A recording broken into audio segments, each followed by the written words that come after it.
came here by myself to go to school, graduate school in Boulder. And I know that I have friends. I have 4 roommates. And they all go out and drink. And weekend they invite me, and then I'm at home. They say, Thay, they say, why are you stay at home all the time? I say, I'm meditating. Meditating. And I make connection with 4 of my roommates. They take some pot, and they invite me too. It's temptation. And so now I'm leaving. But I take that before already, so I know what it is. So I already experienced that. So I don't have temptation on that. I do several times before I move. And I know what they go through. And they invite me and they say, oh no, I'm okay. With myself.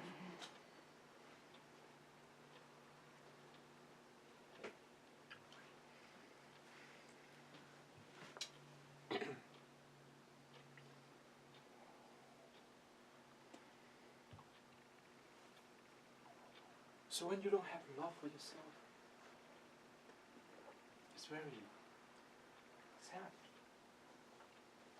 If you don't have compassion for yourself, and you say that I love my husband, I love my partner, it's not work. Because you don't love yourself, you don't have compassion for yourself. How can you have compassion for someone? You have to have compassion to your body. Every day you take drugs, you abuse your body. How can you say that you love your body?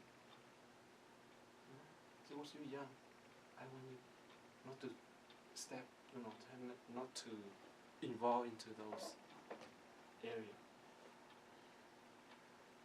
Substance abuse, drugs. You're mindful of your body. You want to love to your body. You should step away from that. I have 3 years ago, I have 2 friends I met in Dallas Fort Worth. They are expert in drug addiction, and they come here. And I was away in California, and they come back. There was last Tuesday night with a dash here. That was in Chichen, both of them. And they come and visit me, and we have about 2-hour talk, share. When they talk, they share about their treatment for drug.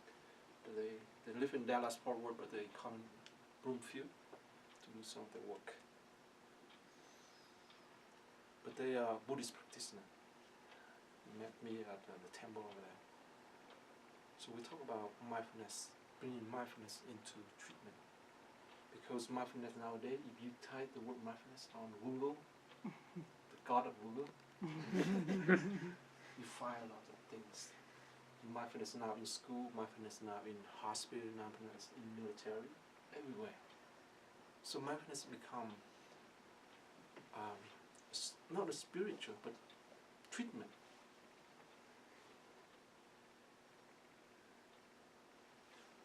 It's kind of a spiritual medicine.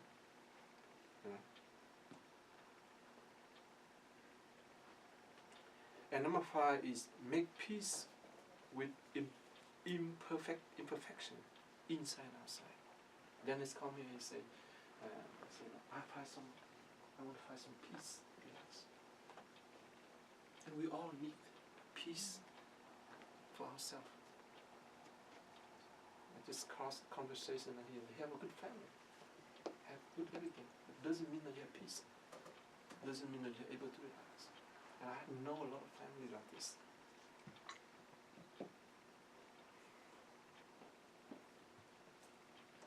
Mindfulness allows you, the energy of mindfulness allows you to see clearly in the moment of who you are.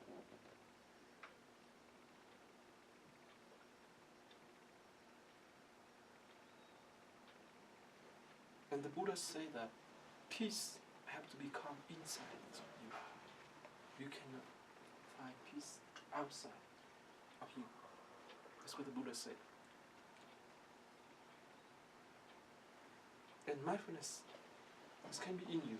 It can be in the environment. So when you're really mindful of who you are, of your thoughts, you can generate some peace.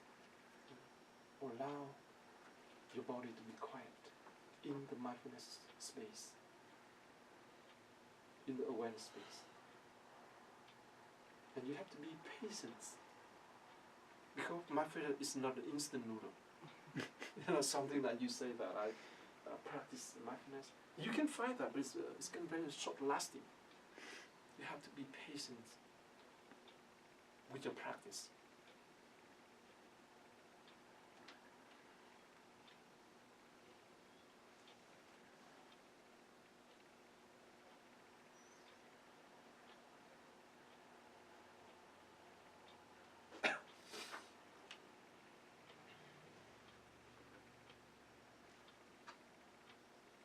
Because nowadays we have so many technology that distract our mind.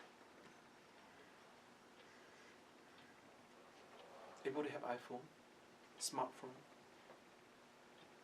and that's one of the things that distracts a lot. I have one, but sometimes I'm distracted by that too. So I have to realize that. And you have there, and then pop it up once in a while. Pop up notice of Facebook, things like that. It's pop up as a reminder you have something going on. And today I sit and read, and then I just put my phone there, and then it just pop up, and then I have to look at it, and I see the distraction.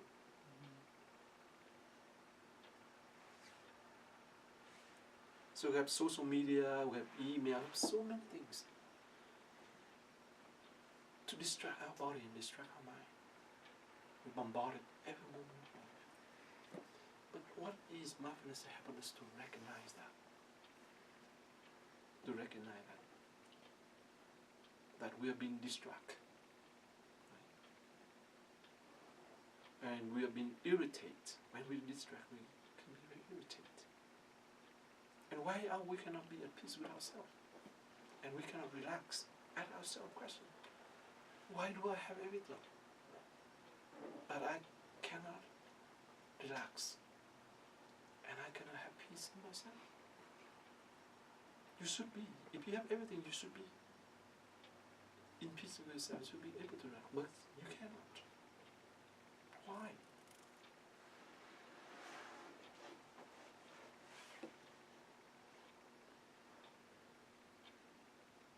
Because the energy in us is so much. It's like an ocean wave, unrest in ourselves. That energy is unrest.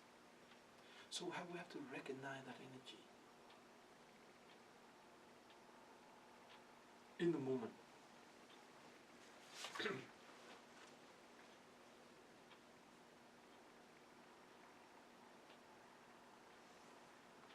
So mindfulness allows us a glimpse of awareness in the moment. Glimpse. If you have that, that's as a seed, a glimpse of awareness in the moment. And you know that you have that. Seed as a capability. And you want to prolong that glimpse in the moment.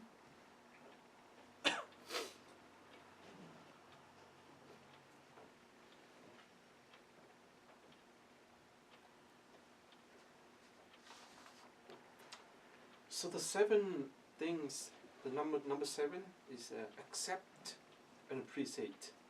Number 7.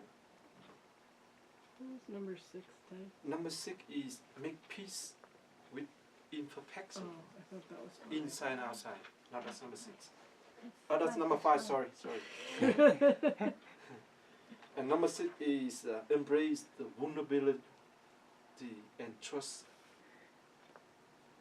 Trusting others and ourselves. This is difficult. This one. Because once you have the vulnerability and then you cannot able to trust. But how can we do that? How can we be able to embrace the vulnerability? We have the vulnerability, the ones inside us. And when we have that, it's very difficult to trust others. Trust.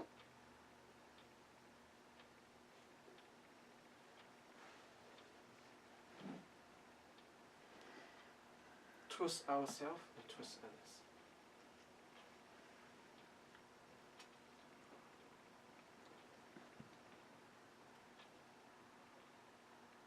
Vulnerability.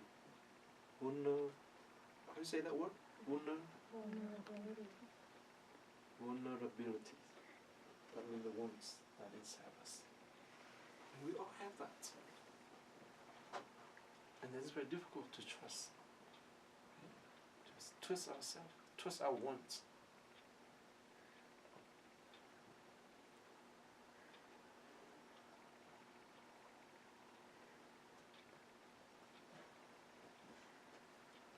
Trust our body. We have to trust our body that our body have the capability to transform itself, to do the transformation. But otherwise, when you get wounds, then if you don't allow to trust your body to be rest and to be healed, then you don't have the confidence. Trust also go along with confidence in your capability of transforming, in the capability of changing. Yes. And some we are afraid of change, especially when you age. It's very difficult to accept change, right? Because it's uncertainty. Right?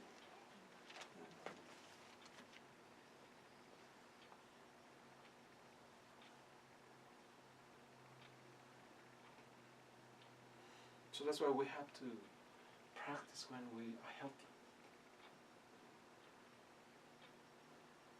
It's very important to practice when we're young. So those of you young, practice right away. So you have to develop, and you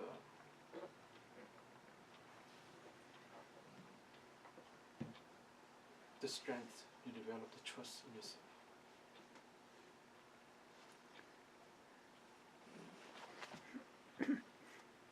So the trust here means that you're able to have the capability to accept of what is in the moment.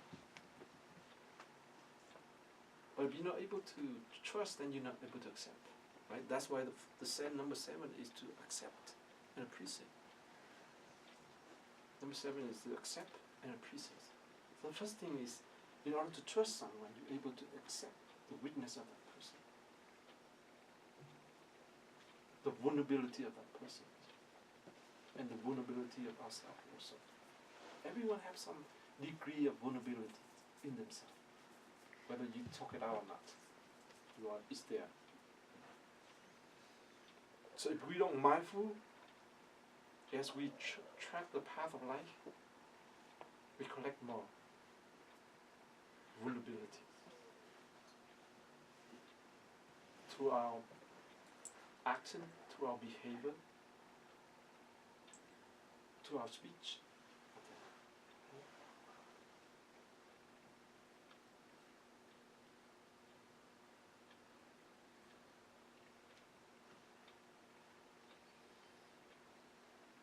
So in order to accept, you have to have some insight, some understanding, some trusting to accept and to appreciate. So I tell the girl that accept your own, those whatever is going in your mind. Let it be and just see through it. If the more she run after her thoughts, her hallucination, she will lose her capability of transforming and trust herself. And she can feel low self-esteem too.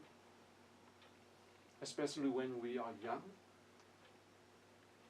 and we have lack of confidence in ourselves, we can feel low self-esteem in ourselves too. Even when we old, if we are mature, but if we don't have the practice, if we don't have a lot of life, we still feel low self-esteem in ourselves. Low self-esteem. Yeah. Just like when I would first start to teach, I feel some of that. Nervousness and low self-esteem, lack of confidence. But as I, many years of standing in front of all you guys, it's become just be a friend, you know, and be natural. And say what from my heart and what I've learned, so I have to be, because I phrase that, you know, my language is not a barrier. Language is barrier, you know, just like vulnerability. Before I have a really hard time to pronounce it, and then if I don't have confidence, it can develop low self-esteem with that too. Then I have to do the practice. I say, oh, just practice, you know, practice. Just like refrigerator, long time. I don't know how to use, you know, say that word. Refrigerator, long time. I have to say that word for 1,000 times. You know, the F word, very difficult for me. But now and then I just open myself. When Eloise, she used to come here, and I tell her, you write down what my words. If I don't pronounce clearly and correctly, please write down, correct me later. So that's mean acceptance and open up mind, willing to learn. So the same thing. If I say something is the word is not pronounced right, just let me know. Thai, you'd say it's not incorrect, and help me out. So accept our mistakes, and open and willing, and appreciate the person who corrected us too. And that make connection. When you, for example, when you can make correction of my pronunciation, then I see the connection between you and me, us. And that nurture the relationship, nurture connection. It's the link. So this is the 7 things that Elisa shared, and I have a copy here. So, Thai, Elisa, what is her last name? Elisa Goldstein, G-O-L-D, and Stan. She's a psychologist. So this is the 7 mindfulness that she come up with, but I think it's very go along with what the Buddha teach. So I have it and share with you. And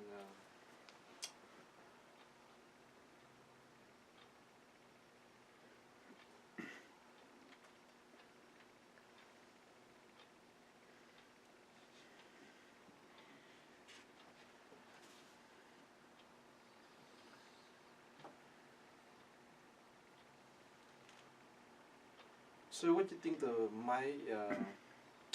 benefits of mindfulness? Here they say some benefits here is from, this benefit is from, but they say is one thing is it's help us to improve our self-awareness. That's one of the benefits. And the second benefits of the mindfulness is a skill that almost everyone can develop. So this is a skill that everyone can develop. You don't have to be a Buddhist, you don't have to be a practitioner to develop this kind of skill. That's a second beneficial. The third one, mindfulness creates an inner sense of peace and calm. It's create an inner sense of peace and calm. And inner peace and calm is what the Buddha said. Peace has to come within yourself. It's not come outside. And this is what they say. It's a inner sense of peace and calm. Come from within yourself. And another benefit of it is mindfulness. Mindful help us to reconnect with others. Make us a mutual reconnection. Mindfulness increase confidence and level of self-esteem, as I said. Mindfulness enhance level of energy, focus, and reflectivity.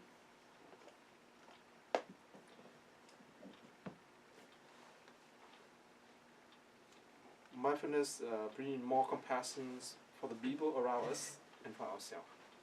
all those is benefit of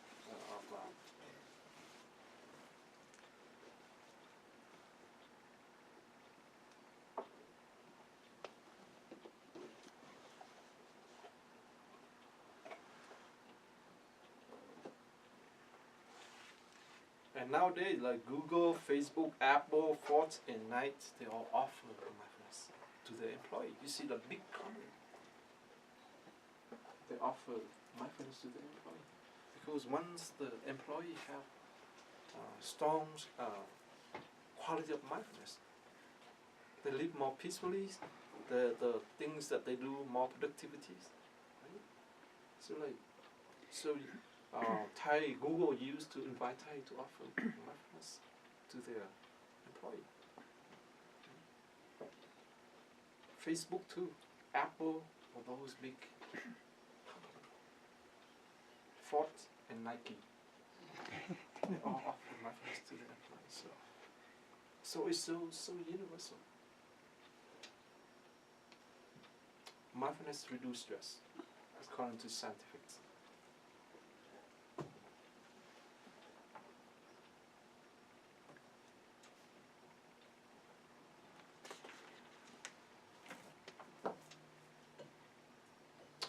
And they say that one study from the universities of Hopkins University in Baltimore, in Virginia, they have conducted a study and they look at 3,515 patients with a variety of healthcare problems, including depression, anxiety, diabetes, and cancer.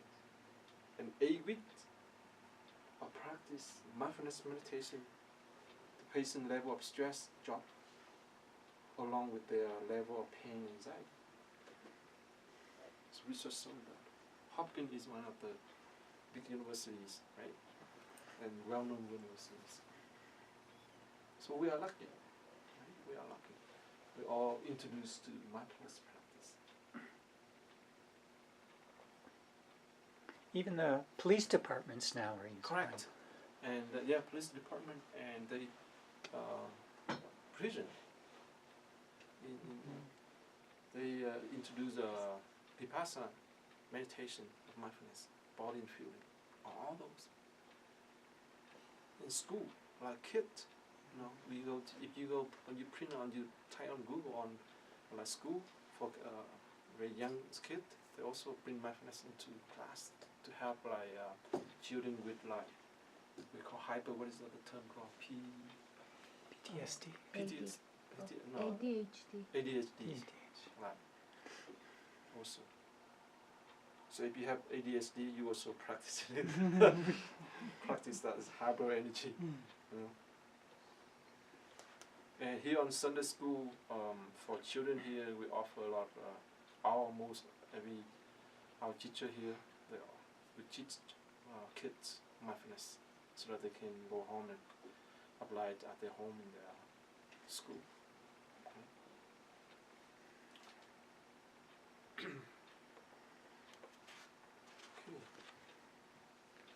And then we have the 5 mindfulness training that you all have. We read it tonight.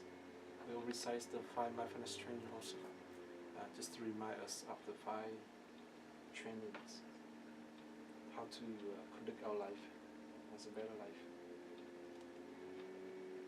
Okay, so that's what I want to say here.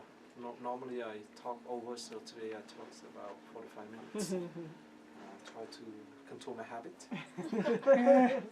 So I don't take over the time. So I talk about 45 minutes, so you have time for question instead of I talk it, so you can have any questions about mindfulness practice in your experience in your life, at your home, in school, work, many things that how do you apply that to your life? Okay. Any questions on that? I still have more to share on this one, but I want to 45 minutes will be enough. Okay, very good. No questions? Thay, some people today talk about mindfulness because of how like McDonald's, like there's mindfulness everywhere, and how do we kind of connect with I think the roots of mindfulness and not just get caught up in using it as like a fad or something that's just kind of in fashion right now. And I think too about the ethics that comes with Buddhist teachings being so important to share in addition to mindfulness practices. So we're not just relaxing ourselves and calming ourselves, but that we're using that awareness to also build compassion for ourselves and others, and not losing sight of that. Not just sort of like, I'm going to be mindful so I can be productive and, get a lot of stuff done. Anyway. That's a good question because first people come to practice of Buddhism or mindfulness is more, they look for more relaxed and to ease their anxieties and stress and fear. That's good. That's on, the first step is good, but you cannot just stop there. You have to go much more deeper and don't use mindfulness as an advertisement to do, like that. Because now a lot of people know about mindfulness and they use it as take advantage of that and use it, to achieve the means of material, and that deviate the intentions of mindfulness. So deep down in mindfulness is to liberate our own pain and suffering, and to walk on the journey of liberating ourselves ultimately. And that's when the Buddha first enlightenment mindfulness is that in that sense, to liberate ourselves from all the pain and suffering so that you can live in peace. So at the first step, people come to look for in mindfulness total relaxation, for example, is to calm the body, to relax, and to so that they can enjoy the material life. That's okay, but as a real practitioner, authentic practitioner, you don't just only stop there. You have to go deeper and use that mindfulness is to benefit all sentient beings, help them sentient beings to pacify and liberate their own pain and suffering. That's the purpose of what the Buddha's teaching is. Not only for ourselves, sense of enjoy sensual pleasure, relaxation, is to transform our own pain deep down in our hearts, liberate ourselves, and not just only one person for ourselves only, but to spread it out, to share it with everybody, and continue the journey of benefits of the sentient beings, and so that we all walk together on that path, liberate our pain or suffering, and live in a harmonious and peaceful in ourselves, our family, in our society. So there's different level of practicing the mindfulness practice. So depend on what you're looking for, and you just come to a practice of mindfulness is to release the surface pain and suffering so that you can continue your journey of samsara. And that's you taking advantage on that path, but it's much more deeper than that. So if you are a real authentic practitioner, you must be more deeper and more universal benefits. You can, if you have the means, you can create a center, for example, a place that you can share the mindfulness energy of practice for young, for students, for people who don't have the means, who are lacking the means in life. So that's more beneficial because you are not there just only for yourself. Right? Just like us here, when my turn is to, so on April 10 we have 20 students, Kent High School will come. So we have a lot of high school coming here and to do the practice. So that we don't benefit a lot, but the important thing is to plant the seeds of mindfulness practice, so I still have much more deeper meaning of life, the direction of inner life. Hopefully they can have some of that. So that's what we want. Okay. Yeah. So thank you for the question. Okay. Any other questions? So you can, if you really interest your curiosity and learn, know more about mindfulness, just Google it and you can see that, the gods of Google can tell you a lot of things about mindfulness. And there's a lot of research done on mindfulness. Well, and to just follow up, the mindfulness training seems so beneficial in that if we're looking to be calm and to reduce our stress and be more peaceful, if we're living a more ethical life, then if we're not lying and if we're not cheating and stealing and we're taking in good things into our bodies and minds, then we're going to have less stuff that we have to be worried about or anxious about or feel badly about. Yeah. So mindfulness you can relate to karma, because when you have practice mindfulness, because I was intending to share with karma, because I've been sharing with you the whole time, but today I look at it, it's very much relate how we create our karma, and if we are very aware and conscious of what we're doing, we create more wholesome karma, and more beneficial karma, and for ourselves, and for our family and our society. So if you are along, we have the understanding of mindfulness, it will help you how to live your life, how to create different, wholesome karma, and how karma come about. That's what the different topics that we can share. I can share with you. So if you really have a deep understanding of mindfulness, then your karma must be more wholesome. It's more light because you know what kind of karma you want to create, generate in your life. That consciousness, that awareness, peaceful life, because you consider the result before you take the action. Right? And that's mindfulness. And that is the practice of bodhisattva. You consider the result before. Normally we are samsaric human being. We see the result before we see the causes, the action. So, but with mindfulness, you consider the result before the cause. And then you are generate much more light karma, wholesome karma for yourself. Okay, so if you don't have any other questions, we can relax here. Well, which high school you come from? Not high school. Oh, no, high school, college.